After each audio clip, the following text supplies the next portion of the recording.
Hey guys, it's me Trisha from AMA Labs. நம்ம இன்னைக்கு கிளைண்ட்டுக்கு வந்து ஹார்ஜர் எக்ஸ்டென்ஷன்ஸ் பண்ண போகிறோம். ஸோ வழக்கம் போல் நெயில்லாம் ப்ரெப் பண்ணிவிட்டு கியூட்டிக்கல் புஷ் பண்ணிவிட்டு பாயிண்டிங் பெட் யூஸ் பண்ணி கியூட்டிக்கலை ட்ரில் பண்ணிவிட்டு தென் கியூட்டிக்கல் கட்டர் வச்சு கியூட்டிக்கல் கட் பண்ணதுக்கப்புறம் ரஃப் கோர்ஸ் பண்ணிடலாம். இந்த வாட்டி ஹார்ட் ஜெல் பண்ண போகிறதால நம்ம செமி கவரேஜ் ஸ்டிக்ஸ் தான் யூஸ் பண்ணுவோம்.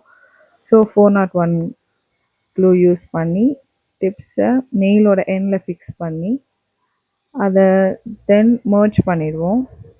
பண்ணதுக்கப்புறம் நம்ம நெக்ஸ்ட் வீடியோவில் என்னென்ன நெயில் ஆர்ட் பண்ணுறோன்றதை பார்க்கலாம். இந்த வீடியோட பார்ட் 2க்கு என்னை ஃபாலோ பண்ணிக்கோங்க.